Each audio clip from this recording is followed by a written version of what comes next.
Why does pretty much every religious tradition, contemplative tradition, talk about desire as if it's literally Satan? What is the significance of the demonization of desire, be it food or sex or pretty much any entertainment which can be turned into a vice? What is the significance of this? These things are not evil in and of themselves. If anything, they're quite beneficial to you as a human being. You need food, you have a desire to reproduce, to procreate, and entertainment is a nice way of spending time. They're demonized because when the mind, the conceptual self, attaches onto these things and looks at them as a source of salvation, as opposed to being in the present moment. See, to be in the present moment, it requires an wakefulness, a state of watchfulness, as Jesus says in the New Testament. To be watchful, like you are waiting for your master's arrival. You have to be in this moment. And what desire does is desire says, I'm not going to be happy until I get my desire, or until I get the thing I want. Be it a job, a spouse, a certain condition in your life, a friend, a certain you, to be someone. I've got to be someone, I've got to become somebody. I'm not going to be happy until I have that, or until that happens. That is a thought which is in your mind, which you have identified as being you. So you've made a contract with yourself. This is, by the way, plagiarized. Naval Ravikant, he's a speaker, he's an angel investor, I believe, or something along those lines. That's what he says. He says that desire is a contract you make with yourself to be unhappy until you get what you want. That's why desire is demonized. Desire isn't evil. The human condition has both desire and fear within itself. We have both of those conditions. You can't eliminate both of them. The most you can do is see that they are arisings, that they are not permanent, they are impermanent conditions. And we can enjoy desires. You can enjoy having a great amount of desire for something. You can let it arise, you can let it pass, because it will. And you can enjoy it. You can enjoy a nice moment where you eat some cake, or you can enjoy a nice conversation with a beautiful lady. You can enjoy travel. You can enjoy a job. You can enjoy, you know, maybe working towards a particular end. You want to be a lawyer, or you want to be a speaker, or you want to do something along those lines. Like, you can enjoy these things. You can enjoy the process, the studying, the exams. You can enjoy all of the stuff that's required to go down that path. What you're warned against making these things a part of your identity, because you don't have an identity. You're warned against identifying with the desires. You're warned against losing awareness, losing the present moment. And that's what you're warned against. Losing the present moment in these things.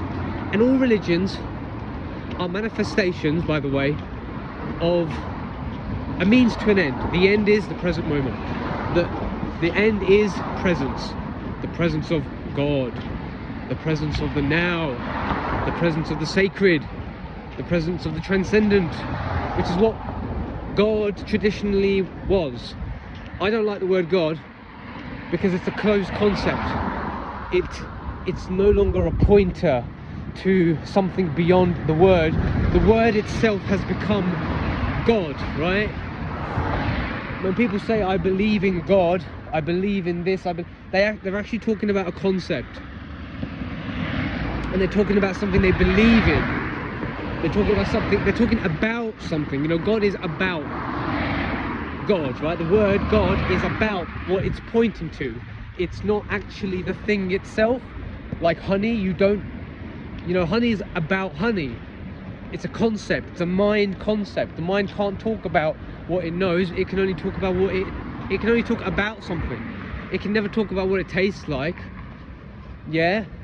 Oh, it's sweet. All right, fine. But honey is not sweet like a plum or like a cake. So what's honey like? Oh, it's quite thick. It's a thick syrup. Okay, but you only know what a syrup tastes like if you've tasted it. You will never know what a syrup tastes like unless you've actually tasted it yourself. So religion is all a form. Doesn't matter what religion it is, by the way. It's all a form, a structure. It's almost materialist, but it's a materialist conception to point to something beyond itself. And Islam is a beautiful religion. Islam is a wonderful religion. Many of its traditions and rituals are there to preserve the present moment. They are there to preserve the state of oneness, the state beyond itself.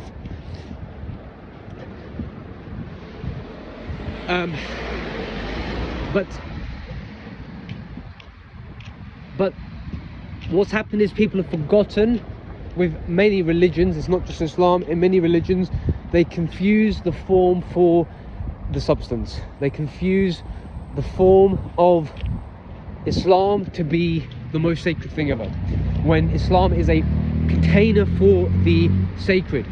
Its rituals, the prayer, the fasting, the reading of the Quran, all of these things are pointers beyond itself. They are not the end in and of itself. Yeah, Christianity is the same. You had a man who was Jesus, who was a divinely inspired teacher. He came, he taught about the present moment, he taught about God, he talked about the kingdom of heaven within yourself. He wanted to point you to that dimension within yourself, the dimension of freedom, spaciousness, the dimension of joy, creativity, love, truth. Truth can only be found in the present moment. There is not the truth. There is the truth. That is a human mind trying to put a label and trying to box something that is ephemeral, something that is transcendent, something that is always changing in a box. It's trying to put it in a concept. The truth. The mind likes that because the mind itself is a fluid instrument that changes every second, but it wants to preserve something permanent like an ego, like you, a sense of meanness, a sense of I-ness. It wants to preserve that. So that's why it likes these hard truths. And so I just wanted to really put that message out there. That's it really. Just wanted to put that message out there. That's what was coming up today. All the religion, whether you're Jewish, whether you're Jew, whether you're a Buddhist, whether you're a Christian, whether you're a Muslim, whether you're a pagan, these are all means to an end. These are all ways of pointing to the transcendent, and they are not in and of themselves the truth. Okay, I do disagree with fundamentalist positions that this is the only way. When Jesus says I am the way, the truth and the light, he wasn't lying, and I don't even think he's lying even today. When you read Jesus's words, or at least when I've read Jesus's words, they point to that dimension. They produce what they've promised. They're not lying. They're not telling me something that's not true. Yeah. So I would say even his words today are everlasting, but for the time that he was teaching, they were true then, and that's what's being done here. They were true then, Because to the people that he was teaching, to those circumstances, to those conditions, that's what was true. That's what was needed by those people.